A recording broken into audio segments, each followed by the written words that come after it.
विधानसभा चुनाव को लेकर चिराग पासवान ने कर दिया सबसे बड़ा ऐलान। विधानसभा चुनाव को लेकर अपना रुख भी स्पष्ट कर दिया कि आखिर आने वाले विधानसभा चुनाव में उनका रुख क्या हो सकता है, सीटों की संख्या कितनी हो सकती है, विधानसभा का क्षेत्र कौन हो सकता है। आखिरकार चिराग पासवान ने ये बड़ा ऐलान कर दिया। नमस्कार, मैं हूं संजीव और आप देख रहे हैं आप तक न्यूज। अगर आप हमारे चैनल पर नए हैं तो चैनल को जरूर सब्सक्राइब कर लें। बता दें कि बिहार चुनाव से पहले एनडीए और महागठबंधन दोनों में सीएम फेस को लेकर बवाल मचा हुआ है। एक और तेजस्वी अपने आप को महागठबंधन का चेहरा बता रहे हैं, तो वहीं दूसरी ओर एनडीए भी में कभी नीतीश कुमार तो कभी चिराग पासवान का नाम सामने आ रहा है।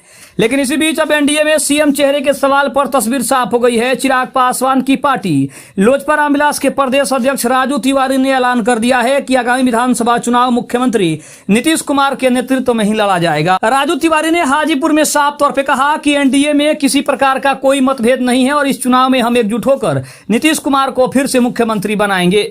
साथ ही साथ उन्होंने कहा कि 2020 का दौर खत्म हो चुका है। इस बार उनकी पार्टी नीतीश कुमार को मुख्यमंत्री बनाने में कोई कसर नहीं छोड़ेगी। राजू तिवारी ने साफ कह दिया कि एनडीए में सीटों के बंटवारे के लिए सभी दलों की सहमति बन गई है और कोई विवाद नहीं है। उन्होंने आगे ये भी कहा कि अगले 4 दिनों में सब कुछ पूरी तरीके से साफ हो जाएगा। राजू तिवारी के इस बयान से यह साफ नजर आ रहा है कि लोजपा रामविलास इस बार एनडीए के साथ और मजबूती से खड़ी है और मजबूती से साथ दे रही है। पार्टी के प्रदेश अध्यक्ष ने प्रशांत किशोर के आरोपों का पलटवार करते हुए एनडीए नेताओं के समर्थन में बयान दिया है। राजू तिवारी का कहना है कि प्रशांत किशोर के आरोपों पर सफाई देने की कोई जरूरत नहीं है। वहीं महागठबंधन पर हमला बोलते उन्होंने कहा कि विधानसभा चुनाव में इस बार विपक्ष का खाता भी नहीं खुलेगा और तेजस्वी ने नेता प्रतिपक्ष की अपनी कुर्सी भी छीन जाएगी।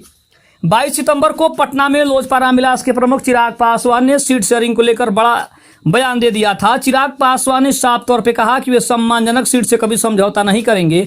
इस बात के बाद राजनीतिक गलियारों में फिर से हलचल तेज हो गई है कि चिराग का अगला स्टैंड क्या होगा। ऐसे में राजू तिवारी के इस बयान से अब सब कुछ साफ होता दिख रहा है।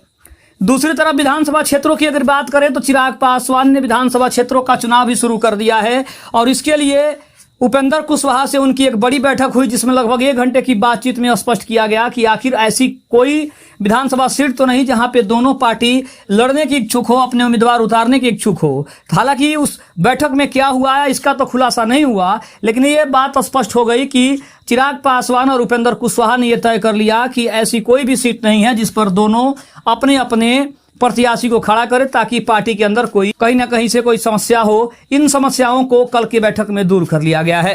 खबर कैसी लगी कमेंट में जरूर बताइएगा। तब तक के लिए धन्यवाद। जय हिंद, जय भारत।